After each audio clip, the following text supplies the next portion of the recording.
You asked me, and here it is. This is my very own 2007 BMW 335 E92 Coupe. It's my little value for money toy car. I bought this car in 2021 with 162,000 kilometers, which is like 100,000 miles. I paid $8,500 for it. Immediately, I did full bolt-on stuff, so I spent another like $5,000 on it. And then once the turbos started their typical wastegate rattle on the N54, I upgraded to Pure600 turbos, and the car is tuned by Wedge Performance. Thank you, Wedge. What a nice guy Ken is. I have a very good Eon on screen here, which I want to tell you all about, because this screen has transformed this kind of old feeling car, and it really makes it feel modern. It has a backup camera, wireless CarPlay. It's fantastic. It's the first mod you should do. The second is the limited slip differential I have in the back. M Factory, what a great differential. Link in the description for M Factory too, because honestly those guys make incredible products. I love the diff, because this car with an open diff is like, it's crap. Once you put that diff in the back, you're like, oh yeah, now you can power slide and put the power to the ground. So win-win situation. Now, why did I choose this car? Because value for money, I think, even after I replaced the turbos and I put the Pure600s on it, and I did inlets, outlets, intercoolers, like everything that I've done to this car, it's cost me around $30,000, I think, in total. Maybe that's a bit too much. So 8.5, I bought it. 5, yeah, let's say maximum it's $30,000 Canadian. What else can I buy with $30,000 that gives me this joy and this pleasure? Nothing. Maybe a beaten up M3, but the natural thing, like my next car, I would like it to be a Porsche 911. But honestly, I would have to spend like $80,000-$90,000 to get a 911 that's not even, it's so slow compared to this. Like I drove like a Carrera 4S. Like I want a 997.2. Great car, great sound, great everything. But you know what? Side by side with this car, it would get smoked. Like I took this thing to the dyno. When it was FBO, it put 379 horsepower to the wheels and what was it, like 400 something, 405 pound-feet of torque.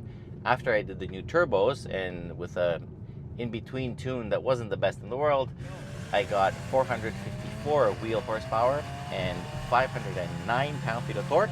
Now I think the car is probably making around, I would say 480 to the wheels, because it feels like now it's done and it's proper. So that's like what, like over 550 at the crank. And torque, probably 510, 515, 520, 530, who knows. I'm gonna take it to the dyno at some point, but honestly, this car is a bullet.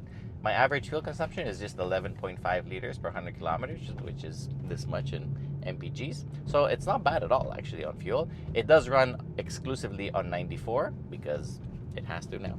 But you know what? I don't care. You find me something that, with this money, gives you this performance and these thrills. And honestly, okay, reliability. You might tell me now that, yeah, reliability is a problem, but you know what? I've done everything on this car now. I've done the high-pressure fuel pump. I added a low-pressure fuel pump. I've done everything. I haven't done injectors. The injectors is the only thing that could still go wrong, and yeah, it's going to be another $3-4 grand, but then that's it. I've done the water pump. I've done every gasket on this car is replaced. I did bearings, so my original bearings were great, though. There's no problem with them, but I did them just in case. And you know, whatever, it's done now. XHP tune on the transmission. It's a 6-speed ZF Auto, which now shifts not as fast as a dual clutch PDK or even the modern ZFs, but you know what? It's not bad at all. And because the final drive, the ring inside the diff is bolted, it was a lot easier to put an LSD in this one. So if it was a manual, it would be a lot harder, or I would need a donor from an automatic start from that diff. Anyway, honestly, I think this car looks amazing from the outside. The only alteration I've done is a $5 Alpina sticker in the trunk, because initially I had the dream of creating an Alpina replica, but then I couldn't find any of the parts. I found the gearbox programming, but that was about it. So I'm like, okay, but then because everyone puts M badges on their cars. I'm like, you know what? I'm going to leave the Alpina there and just mess with everyone's mind. And you know what? It works, because so many people just come behind me and take pictures. They're like, oh, they think they see a real Alpina, but it's not. Anyway, and then I put the smoked little indicator lights on the sides. And pretty much I think that's it. I have an OEM rear M Sport bumper. I would like to do the same at some point to the front, but not yet. Other than that, I have the fast FC04 wheels, which are flow formed. They're really light, pretty strong, and very cheap. So I like these wheels. They're 18s. I have stock brakes, stock suspension. The car now has 182,000 kilometers, which is what, 110,000 miles, 15, something like that. Car runs great. So overall, it has pretty good space inside. I have 2 kids, so they can both sit in the back seat with absolutely no issues. They fit just fine. It's a pretty good family car. It has a great big trunk. It's like 460 liters. It's not very heavy. It weighs about 1.5 ton. It's very comfortable on the road. The factory suspension is very nice, so it absorbs bumps and whatever. It's a quiet thing on the highway. It cruises nicely. Like, honestly, it's a very nice all-rounder. And yeah, I mean, you could put coilovers and make it like super, you know, aggressive, like track ready, whatever, but as it stands in stock form, it's very comfortable, and it's still very playful and very nice in corners. I mean, it doesn't understeer at all. It does oversteer a lot, especially now with all this power, but you know what, it's a very playful thing, and I like it. And yeah, it might lean a bit and all that stuff, but I don't care. It's very safe. You have to be an idiot to crash if you keep traction control even in DTC mode, which is the dynamic traction control. It works great. So yeah, it's what can I say? And with this Ian on screen here, it feels like a modern car.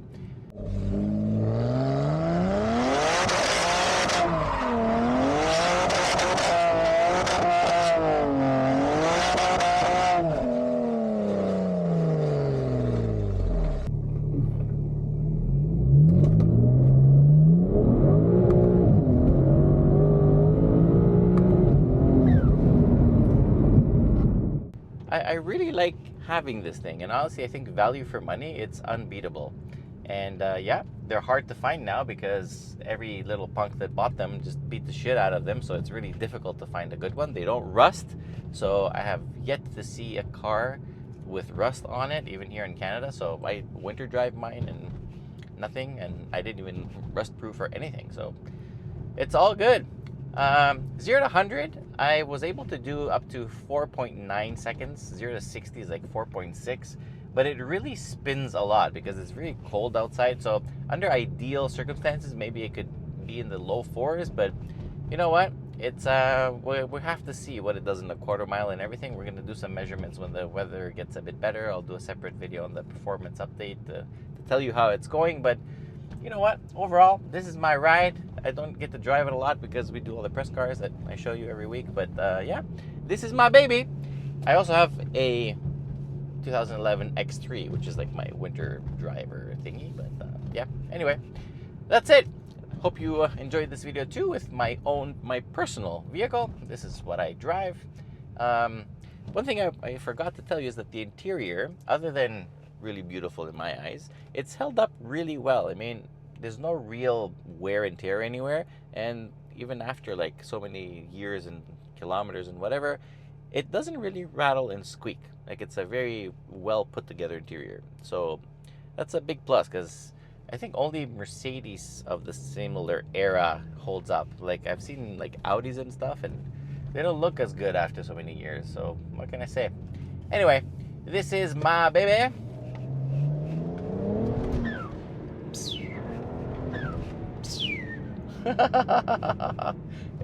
Blow-off valves never get old.